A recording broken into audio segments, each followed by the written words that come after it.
Hey top percenters, I'm Rancer Chili, and today we're going to be looking at the latest cards revealed to us from Koro magazine. Namely, we're going to be talking about both Mega Charizards. Now, at the time of recording this, we don't actually have any image of these cards yet. There's no scans been put up on any site I've found yet. So I've only got the actual text for their attacks and abilities and all that kind of stuff. Well, I say abilities. But we've got enough information to go on to know what these cards are. So first we're going to start with Mega Charizard X. The X one. You'll see why this is a problem in a minute. So first we'll start off with Charizard X. That doesn't work either. So first we'll start off with Mega Charizard X. And when I say that, I don't mean either of the cards, I mean Mega Charizard X from the game's Mega Charizard X. Not Mega Charizard EX. X.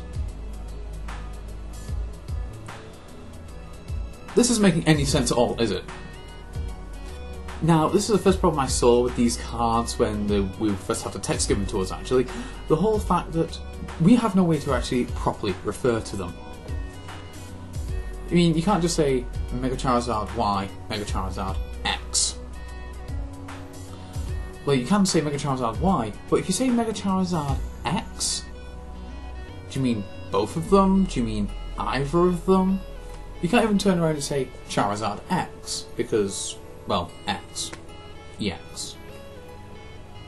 The only full way to refer to them would be Mega Charizard X X, or Mega Charizard EX X, and Mega Charizard XY, or Mega Charizard EXY, depending on your pronunciation of it. You know what, to simplify this, I'm just going to refer to Mega Charizard X as Dragon Guy. That should make things easier. So yeah, let's start off with Mega Charizard Dragon Guy. Don't know why I'm pointing there, might not have a scan by the time I'm editing this.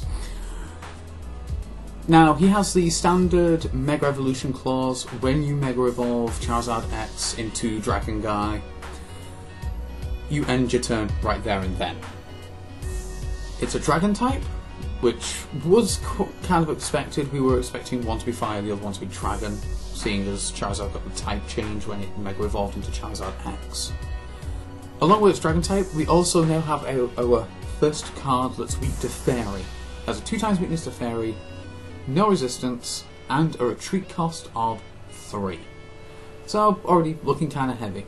Compensating for him being slightly heavier, he does have 230 hit points.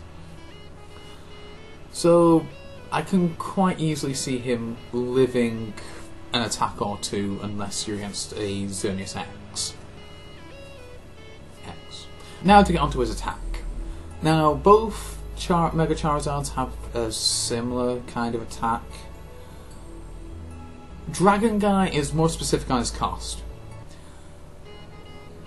Mega Charizard Dragon Guy, for 2 Fire, 1 Dark and double Colorless, uses Wild Blaze, which does an astounding 300 damage, and then you mill the top 5 cards of your deck.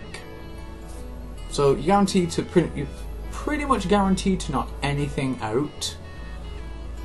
You are sending the top 5 cards of your deck to the discard pile.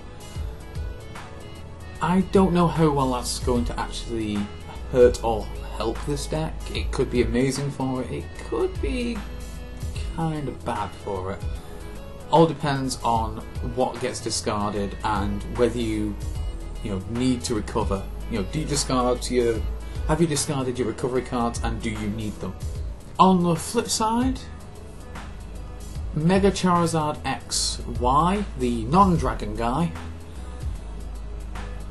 same evolution clause, Fire type, 220 hit points, weakness to water, and a retreat cost of 1. Now, this in itself is pretty good. It's a lot lighter, 10 less hit points, that's not too bad. And it also has the attack Crimson Dive, which for 2 fire and 3 colourless does, once again, 300 damage. Then Mega Charizard X, Y, not Dragon Guy, does 50 damage to itself. So it takes 50 damage. So it takes 50 damage from recoil. Now, I'll be honest, both of these cards seem to balance out compared to each other.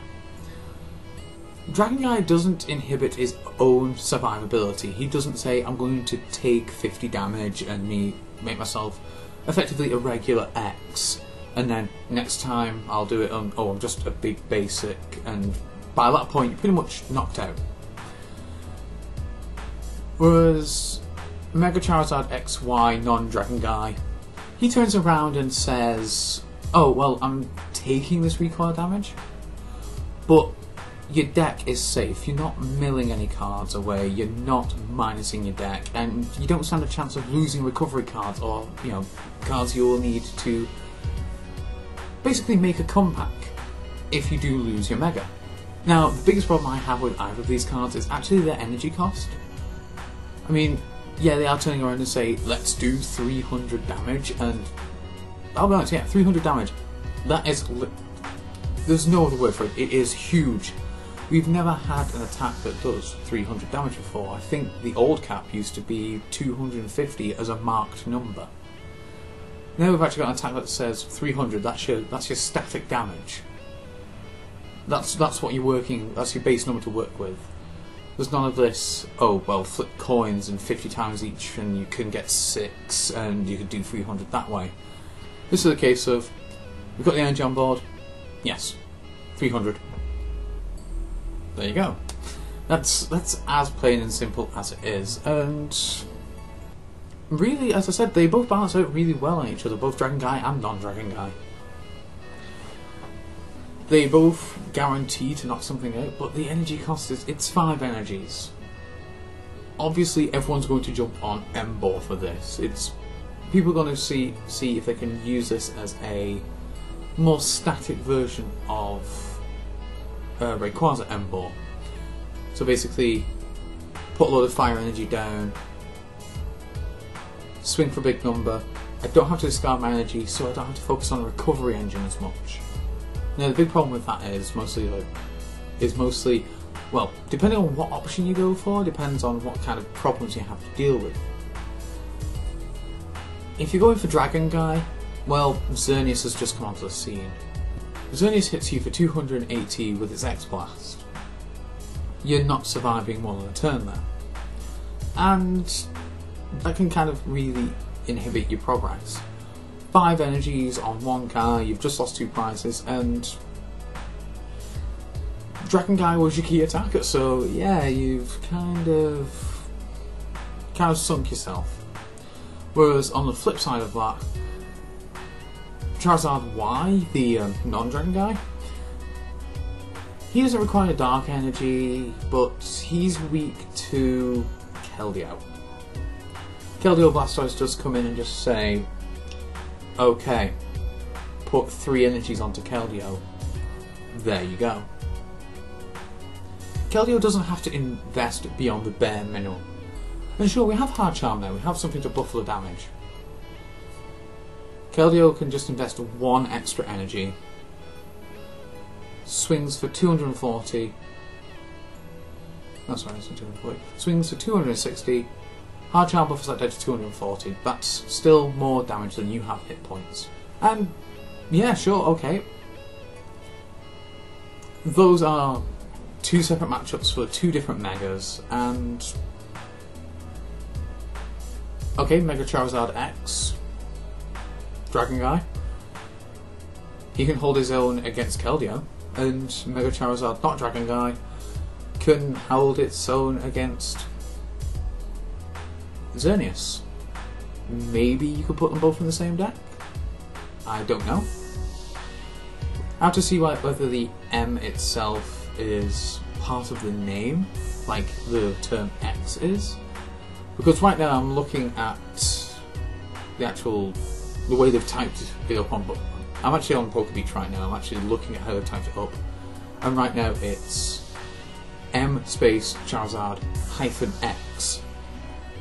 So they've basically connected Charizard and X as if that's part of the name. They've not connected Mega. So I don't know if Mega is part of the name. Although looking at the title for the actual news article, it's actually 2M-Charizard. So yeah, I'd have to see the ruins on this. In fact, okay, just looked at Venusaur X. There's nothing. There's nothing standing out saying it's either is or isn't part of the name. I'm going to assume that Mega is part of the name, just like X is, mostly because it evolves from Venusaur. I wouldn't take that as a given. I would try and find an official ruling for that. Might be over on Pokegym. It might be over on Pokegym.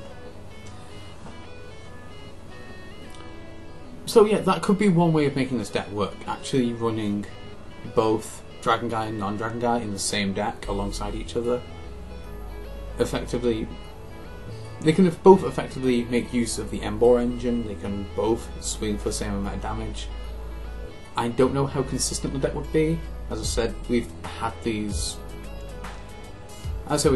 scans like a day. By the time of recording, they've been up 10 hours. So I very much doubt anyone's really had time to put the testing in yet. With all that said though, there was one thing that has really got me about these guys, and I actually thought that when they turned around and said, oh, here are the Mega Charizards, I personally assumed that they were going to turn around and say, well, this is where Megas will get incredibly accessible. It's basically, I was expecting the Charizards to be like Luxray level X back from Rising Rivals. It was the second set of SP, we got the SP level X's, and Luxray became the big guy. In the third set we ended up getting Garchomp and, you know, a deck was born. And I was really expecting a similar trend with Megas. I was expecting that in this second set they'd all of a sudden turn around and say, here are Megas with big abilities or low cost attacks. Not happened just yet. I don't know if it's a case of because it's Charizard, it's another poster boy for the whole Mega mechanic. We've not seen Kangaskhan yet. That could potentially be cheap, but I'm guessing though, with it being Mega Kangaskhan, there's going to be an attack that costs 5 energies, and it's going to be. I can see Mega Kangaskhan being lackluster, but we'll have to wait and see for that one. And before I sign off, I just want to actually cover one more card that came from Korokoro. This will only be a quick one because it's just a Pokemon tool. That Pokemon tool is Protect Cube. As I said, it's a Pokemon tool. You attach it to a Pokemon that doesn't already have a tool attached. The Pokemon that Protect Cube is attached to receives no damage from its own attacks. So basically, this is a card that removes recoil. So Mega Charizard non-Dragon Guy could probably make use of this. But I'll be honest, going through the previous X format, going into this format, I've not really been looking at cards and saying, you know what, that card's good. If only it didn't have recoil. I've not been saying it. A lot of what I've been saying through the past format is, that card is good. If only X's weren't a thing. But we're not going to get a card that doesn't, you know, it just turns around and says X's aren't a thing all of a sudden. I don't know why they're bringing out Protect Cube. Maybe it is just, oh, here's Mega Charizard, non-Dragon Guy. He does a lot of recoil to himself. Let's bring out this Pokemon tool that makes it so he doesn't do recoil and is even more survivable, and he could be the better of the two. Because everyone loves the Dragon Guy, so we'll make it so that not Dragon Guy is better. Even though, in my personal opinion, Mega Charizard Y is actually better in the video games. Even though everyone does push for the whole, oh well, Charizard X is now a dragon and it has all this and doesn't take all this damage from Stealth Rocks. Mega Charizard Y is just a lot faster and gets access to Solar Beam. But back onto the main subject, back onto Protect Cube, it is basically just swing at your opponent. Does your attack have recoil? Yes? Not anymore. That's basically it. Maybe the Black-White Zekrom will come back and Bolt Strike will be an attack worth using again, even without electric. In fact, probably over in Japan that might be a thing, because they still have electric. They didn't have a pointless rotation. But anyway, I'm done raving and rambling. What do you guys think about the new Mega Charizards? Both Dragon Guy and non-Dragon Guy. As always, let me know down below. I look forward to hearing your opinion. And I'll apologise now if you've already heard all about these cards by the time I get this out, but I am going to try and keep to my release schedule. With that, I've been Rider Joey. You guys will always be the top percent. Peace out.